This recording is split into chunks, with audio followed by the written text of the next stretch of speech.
Welcome back, everybody. Today, I wanted to talk about the Imprint circuit, why it's definitely one of the more controversial and more interesting systems that we've seen, but why you may be a bit concerned or what you should necessarily do alongside it.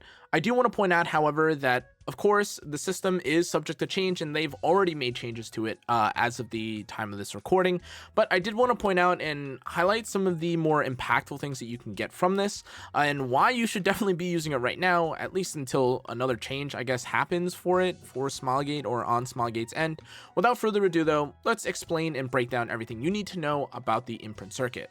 Now, I want to point something out to start. This is exactly as crazy as it looks and sounds. This is a bunch of free stats, and there are different ways for you to get the free stats. But the most obvious and the most important of which that you'll probably notice as soon as you look into this is some of these nodes here. Increasing the final speed by 3, increasing the crit damage cap to 50, 5% damage reduction. Oh, maybe not so much that. I do want to point out that those are incredibly powerful, and you may also notice that you only have 25 points, but at the same time, you should also make good note of the fact that there is a 5 out of 5 hero deployment. Now, this is important for a couple reasons, but something that I thought was incredibly important to mention about this setup is that yes, there are a lot of free stats here that you can get, and for me personally, I definitely try to spec into as much attack and crit damage as I could. The reality, though, is that if you are trying to use this for a specific set of characters, or at least one of the boards for the specific set of characters, you do kind of want the stats or the value that you get out of this to match. What I mean by this is that though there's a lot of free stats here, and you may be thinking to yourself like, oh my god, having a little bit of like effectiveness or having a little bit of like effect resistance or defense, any of these things, that's interesting, or like that's fine in theory, until you realize that again, you only have so many characters that you can put in one single board.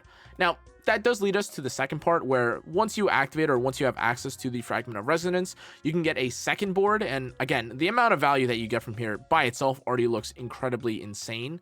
But the point that I'm trying to get at here is that if you first and foremost just get into the Imprint circuit, I would personally not necessarily throw in 5 of your most used characters without considering what exactly they're doing here.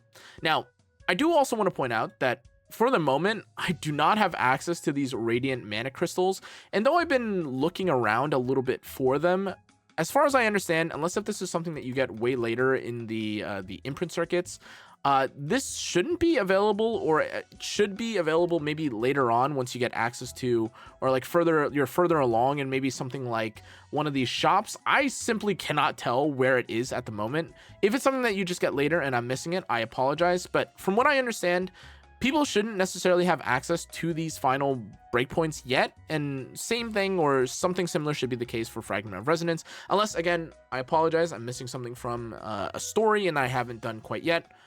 That is always something that can be the case too.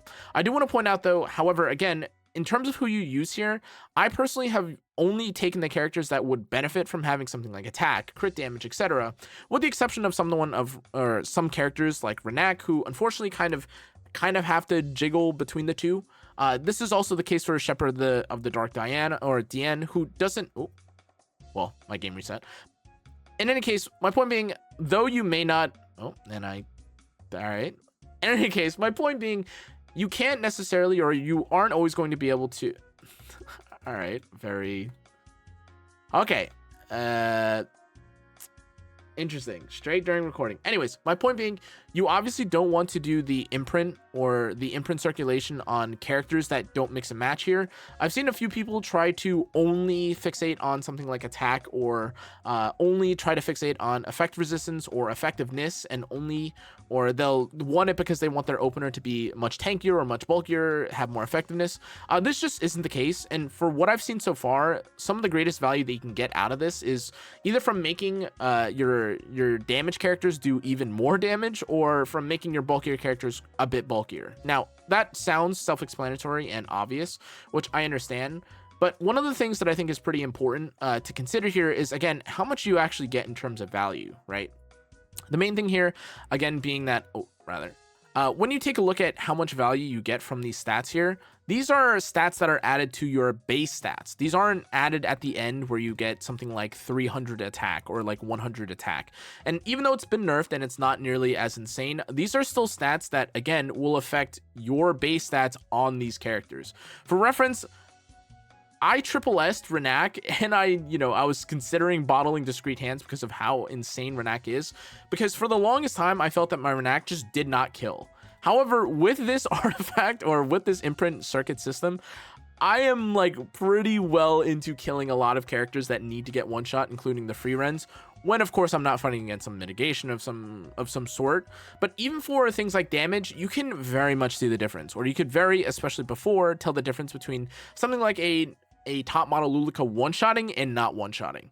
And again, I do want to point out that certain builds, especially once you get faster and faster, do start to kind of thin out a little bit, where it feels like, especially for me, not bragging, this is literally just for the context of this, but even if you have several high-speed pieces, sometimes you have them on offsets and you aren't able to use them. And this is something that I definitely found with someone like rather with top model Lulika, where I'd have a build like this, for instance, and I just simply didn't have enough damage on these characters in order to, well, kill. And the reason why this is so impactful, or the imprint circuit, at least before, was especially most impactful, is because, again, if you take a look at this and you see just how much damage you're gaining from this, formerly I would be somewhere probably in the 200 crit damage and maybe like 3.4k attack range.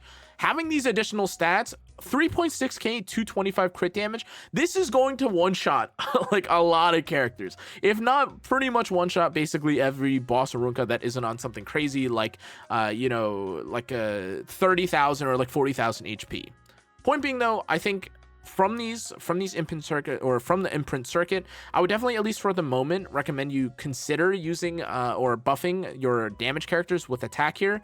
I wouldn't necessarily say that what I have right now is perfect in terms of what I've committed to in terms of the direction.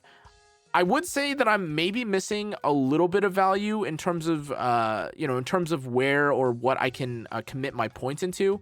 Again, once I have access to these additional points, I don't know, again, for whatever reason, I cannot find these Radiant Mana Crystals. I apologize. I maybe have missed it in the notes. But once we have access to this, or once you have access to this, I will probably remove 2 of these points, maybe like, probably remove 2 of these points and put them, or remove 3 of these points here, put 1 into attack here, and then put 1 of these points each into these. And that would probably be fine, especially because, at least for right now, I think having additional 50 crit damage on someone like top model Lulika, or, being able to increase your final speed on certain characters, or any character that has a lot of damage in general, will be much, much, much more likely to gain better value from these sort of stats. But the reality is, right now, I think, with how quote-unquote slow we're leveling through the soul ranks right now, it doesn't seem super impactful right now to have like an ER or an HP only, or an effectiveness base. I do think you do see a lot of value from the HP, though, and I do want to point that out because, again, I have definitely seen a bit of HP on these characters. My top model Lulika especially is not normally like over 8,000 HP, and the same can be said also for my Spirit Eye Celine, who is also quite high HP, all things considered. Despite this, though, I do also want to say that once you do have access to a second board, I think it's a little tough for the moment to kind of make predictions for what sort of build you'll want, or what sort of second board you'll want, because the reality is that, especially with how people are playing right now on the ladder, it is almost it's almost dishonest to say that there are only 5 DPS or 5 attack crit rate, or like attack crit damage and speed characters in the game that would want this, because even just off the top of my head, having access to someone like Ran with this, with the additional speed and damage, having access to someone like top model Lulika with this, having access to this for someone like the Koli to have even more attack, having access to this on characters like Spirit Eye Celine, someone like Zio, even other characters like Freeren, or even characters like Flan. That's already 7 or 6 or 7 characters that I've already noted or pointed out that could probably use this. And again, that's not even talking about some of the higher priority or like higher damage DPS characters, and the like lower speed range, including characters, well, I don't know if I'd say cannaaaa, but you get the point. And that's why, for me personally, I'm struggling right now to say whether or not this is going to be a situation where once we get the second board, you'll use both or one as a DPS and one as an ER base. But again, I think depending on what your build is or how you choose to play, you'll obviously change your boards. For now, though, I think if you had to just use one board, I think that having the attack or DPS focus one is easily one of the more interesting or one of the more impactful ones that I've seen so far. Though, honestly, guys, if I'm giving you more of my conclusions about the system as a whole, I truly do not understand why these nodes even work in RTA or in PvP. If you wanted to say it worked for, I don't know, something like PvE exclusively, or if there's a new mode that, adjusts stats based on Imprint circuit, I can understand this being like a fun adjustment, or this being something that you have for the preseason while we're testing, like the mechanics of this. But for this to go live in the new season, for me personally, it feels a bit short-sighted. Like, not to beat a dead horse, but, and I quote from the live stream, they said the effects of the Imprint circuit should be extremely minimal on World Arena. But in what universe does having 3 extra speed and, the amount of base stats that you get from this not going to warp the amount of damage that you do, how close or how much damage that you deal to enemies, how likely you are to survive, the chance of you one-shotting something or not one-shotting something? It just feels a bit absurd at the moment. And this is coming from someone who, again, doesn't even have access to the epic nodes as is. In any case, though, guys, that's a pretty brief, but I think, as far as I understand, comprehensive overview of the Imprint circuit at the moment. Of course, here's the stats, by the way, for what exactly you have from the list that I have. It's a bit of HP, attack, crit damage. Sorry, I was trying to find this. But as a side note, you don't lose anything from redeploying characters here. You can also reset this, but it does cost 500,000 gold, which is whatever in this day and age where there's no more equipment recost or equipment change costs. In any case, though, guys, again, in terms of candidates, I definitely think Freeman should definitely be on here. I would also probably suggest, again, having other like main DPSs on here, including, again, the Shepherd of the Dark DN, if you're going to again fixate on some of the damage or HP nodes alongside the attack. I think Flan is definitely another good candidate.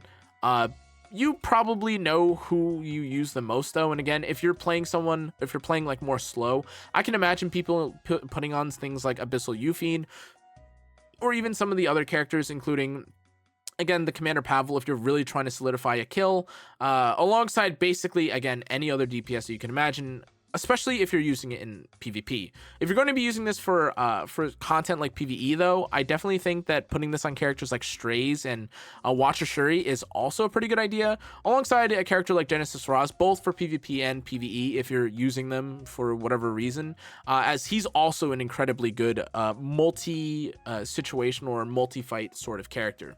In any case, though, guys, that's going to be it for today's review of it. Thanks again for watching, though. I'll see you all next time. Stay safe, stay healthy. Good night.